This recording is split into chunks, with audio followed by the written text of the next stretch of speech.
Hello friends, my name is Harshvardhan. Welcome to my channel ethical Harsh. So friends, इस video में हम vi editor का last part complete करेंगे, जो कि मल्टीपल फाइल्स के ऊपर मैं कॉन्सेप्ट समझाऊंगा, जिसमें हम एक से ज़्यादा फाइल्स को एडिट करना सीखेंगे और एक फाइल को कॉपी कैसे करना है दूसरी फाइल में, मतलब कंटेंट्स को, और एक साथ सेवरल फाइल्स को हम कैसे हैंडल करते हैं और कैसे सेवरल फाइल्स को हम ओपन करेंगे। तो ठीक है, मैं अपनी मशीन पे हूँ। यहाँ पे मैं एलएस करके देख लेता हूँ। मेरे पास यहाँ पे अभी 3 फाइल्स है। ठीक है, आप कितनी भी ले सकते हो। तो मुझे एक साथ कई सारी फाइल्स खोलनी है, क्योंकि मैं चाहता हूँ कि मैं एक साथ कई सारी फाइल्स पे काम करूँ। तो मैं क्या करूँगा, वी आई लिख के मैं जो जोन जोन सी फाइल मेरे को खोलने में उनके नेम्स लिखता जाऊँगा, और जब मैंने ये कंप्लीट कर दिया तो मुझे एंटर प्रेस करना है। तो अब आप देखोगे कि जो सबसे पहले मैंने नाम लिखा था वो वाली फाइल सबसे स्टार्टिंग में मेरे सबसे पहले आ जाएगी। ठीक है, अब मैं यहाँ तक तो पहुँच गया। अब मुझे क्या करना है, मुझे स्विच करना है, मुझे जाना है इसकी दूसरी वाली फाइल पे। तो मैं कैसे जाऊँगा, एस्केप की प्रेस करके कॉलन एन। तो अगर आप देखोगे तो लास्ट में यहाँ पे ना कमांड्स नज़र आती है, तो आप यहाँ पे फोकस रखना।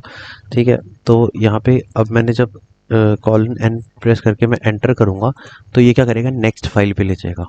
तो ऐसे हमें स्विच करना है। अब मुझे इससे नेक्स्ट जाना है, तो फिर मैं कॉलन एन, मैं नेक्स्ट फाइल पे आ गया। ठीक है, ये एरर आता रहता है, तो स्वैप का एरर है, तो कोई बात नहीं, एंटर प्रेस करके वो आप हटा दो। ठीक है, अब मैं यहाँ पे पहुँच गया। अब ऐसे ही तो फॉरवर्ड होने का स्टेप हो गया। मुझे बैकवर्ड जाना हो तो वही अपना फंडा अपनाएंगे, कैप्स मतलब अपर केस लोअर केस का। वो लोअर केस था तो ये अपर केस है, मैंने अपर केस किया, कैप्स में एन प्रेस किया, तो मैं पीछे आ गया, मतलब पीछे स्टेप बैकवर्ड में लेने लग गया। तो अब हमें समझ आ गया कि हमें आगे और पीछे कैसे करना है। मान लो मैंने इस फाइल में कुछ चेंज किया और मुझे जाना है नेक्स्ट पे, तो क्या मैं जा पाऊंगा? नहीं।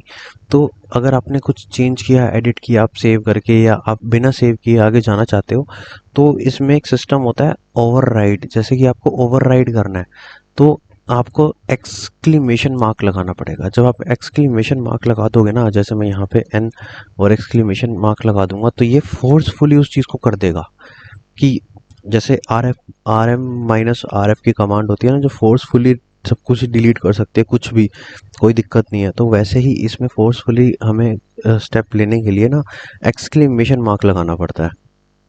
ठीक है, अब ठीक है, मैं यहाँ से बाहर आ जाता हूँ, क्विट कर देता हूँ। तो अब मान लीजिए मैंने वी आई, और पहले मैं फाइल्स के एक बार नेम चेक कर लेता हूँ। ठीक है, file dot t x t, तो मैंने मान लो file dot t x t खोली। ठीक है, अब मैंने कहा यार नहीं, मुझे इस फाइल पे नहीं, मुझे दूसरी फाइल को एडिट करना है।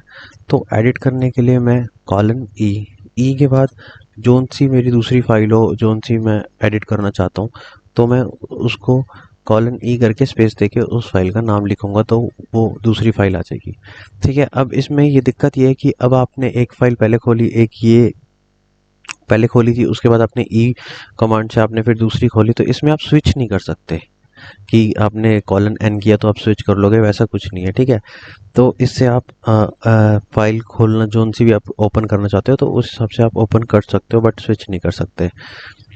अब ठीक है, अब मैं इसको क्विट कर देता हूँ, फिर से मैं क्लियर करता हूँ, और ठीक है, मेरे पास ये 3 फाइलें हैं। अब मैं क्या आप करूँगा कि एक फाइल के अंदर दूसरी फाइल का कैसे कंटेंट डालना है। ठीक है, तो मैं वी आई करके मान लो एक फाइल खोल लेता हूँ। ये मैंने फाइल एक खोल ली। अब मैं चाहता हूँ इसमें मैं दूसरी फाइल का कंटेंट डालना।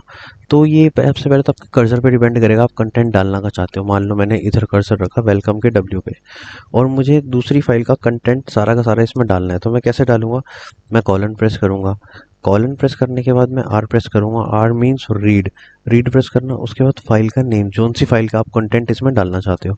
तो जब मैं इसके बाद एंटर प्रेस करूंगा, तो आप देख रहे हो जो दूसरी फाइल का कंटेंट था वो इसके अंदर आके पेस्ट हो गया।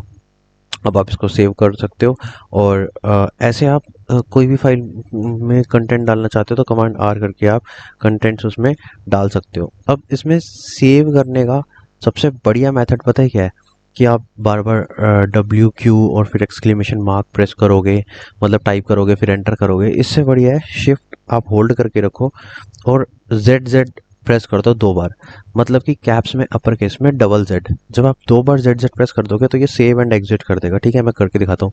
ये मैंने डबल बार जेड प्रेस किया, अब आप देख रहे हो इसने सेव एंड एग्जिट दोनों कर दिया, सेव भी कर दिया फाइल को, एग्जिट भी कर दिया, ठीक है। यहाँ पे हम पहुँच गए। अब इसके बाद एक चीज़ और मैं आपको बताता हूँ, जैसे मान लो मैं ये वाली फाइल है, ठीक है। अब हमें पता है एक ऑप्शन होता है सेव एज का, ठीक है। सेव एज मतलब फाइल का क्या नाम रखना चाहते हो। तो मान लो मैंने ये फाइल एडिट करी थी, मैं चाहता हूँ कि ये कॉपी बन जाए और इसका नाम चेंज हो जाए। तो मैं क्या करूँगा, मैं कॉलन कॉलन प्रेस करना, डब्ल्यू डब्ल्यू से हमारा क्या होता था, सेव होता था। लेकिन अब मैं चाहता हूँ कि नेम चेंज हो जाए, तो स्पेस करके मान लो मैं name dot t x T कर देता हूँ इसको। तो जब मैं इसको एंटर प्रेस करूँगा तो इसको, एक सेकेंड, अगर मैं इसको name dot t x T करके मैंने इसको एंटर प्रेस किया, ये ओवरराइट करने का चाहते हैं क्योंकि ये कह रहा है फाइल एग्जिस्ट, मतलब इससे पहले वाला जो मैंने स्टेप किया उसमें फाइल बन चुकी है। तो मैं इसको क्विट करके देखता हूँ। तो मैंने यहाँ पे क्विट करके देखा कि देखो, एक तो फाइल जो फाइल डॉट टी थी हमारे पास, ठीक है, उसकी मैंने एक कॉपी बनाई। कैसे, नेम डॉट टी मतलब कि मैंने सेव एज कर दिया। सेव एज में क्या हुआ, मैंने नाम चेंज कर दिया, एक फाइल की कॉपी ये बन गई, एक फाइल ये है। तो ये हमारे कुछ स्टेप्स थे जो हम मल्टीपल फाइल्स के ऊपर वर्क करने में यूज़फुल होते हैं हमारे बहुत। Thanks for watching my video. Please subscribe my channel for more videos and press bell icon button for new notification.